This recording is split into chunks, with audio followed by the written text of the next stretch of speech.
મારું ગામ ધાણેતર છે. આ બાજુ આવી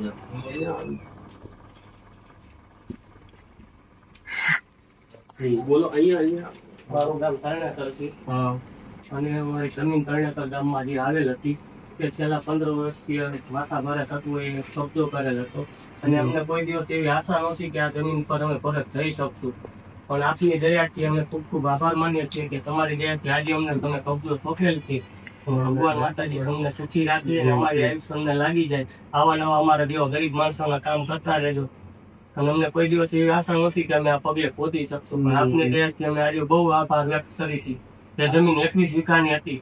21 વીઘા જમીન તમને મળી ગઈ ને? જમીન અમને મળી ગઈ. કબજો તમને મળી ગયો ને? કબજો અમને બસ મળી હવે તો અને અમે એને મામલાદારી પણ ત્યાં તમારે આવીશું. શું વાવવાના છો હવે? હવે સાહેબ આપની તમે કયો ની અમારે પહેલા વાવવાની ગણતરી છે. તમે કયો ની અમારે પહેલા વાવવાની ગણતરી છે. અહીંયા જો ધાણેતર ડેમમાં ખારા તરીકે ઓળખાય છે. હા અમને કોઈ દિવસ 742 સર્વે નંબર છે. અમને કોઈ દિવસ આશા નહોતી કે એ જમીનમાં અમે પગ મૂકી શકશું. 15 વર્ષથી હેરાન થતા પણ તમારી દયાથી આજે અમને એ કબજો તમે સોંપેલ છે. અમે બહુ ખૂબ ખૂબ આભાર વ્યક્ત કરી તમારા જેવા સાહેબને. ના ના અને એ જમીન હવે તમને કબજો મળી ગયો અને સારું વાવેતર કરો. જે અહીંયા બેસ્ટ સારું થતું હોય, બાજરી છે, કપાસ છે કે દિવેલા છે અથવા બાગાયત, એ બાજુ હમણાં ઘણા બધા બાગાયત ખેતી પણ કરે છે.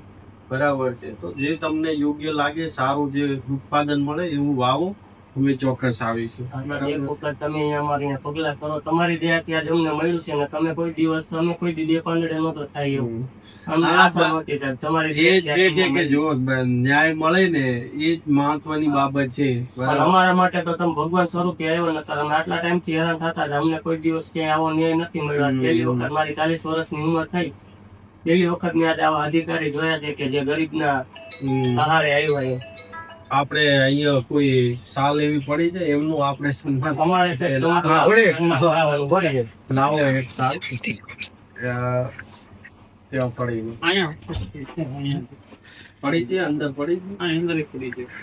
નહીં તો લાવશે, વાંધો નહીં. અમારે તમારું સન્માન ના ના હવે તમારે અમે સન્માન મારું કે તમારું મારા હાથે તમારું અમારા માટે તમને ભગવાન તમે એક વખત અહીંયા આવો તો સારું. લાવ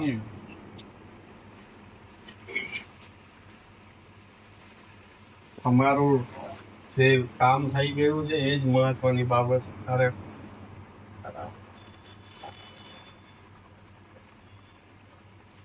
ભગવાન માટે દરરોજ આવા અધિકારી રાખે. અમારા જેવો ગરીબ ને આવુડા લુવો નકર અમારું કોણ છે આ દુનિયામાં? ખાવાને વાંધો નથી, પગમાં પહેરવા ચંપલ. અમે ગામમાં લોટ માગી નથી ખાઈ છીએ. આજે અમને આશ્વાસન મળ્યું છે કે અમારા ભગવાન સ્વરૂપે આવા સાહેબ ને ભગવાન જિંદગી પર હંમેશા ખુશ રાખે. હા ચોક્કસ એ હરખું કરી નાખવાનું. બરાબર, સારું. ચલો અરે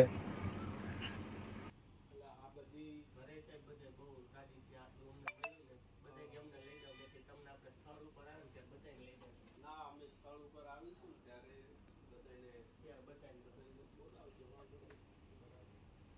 અહીંયા શું વિચારણ એટલે દૂરથી છે ફોટો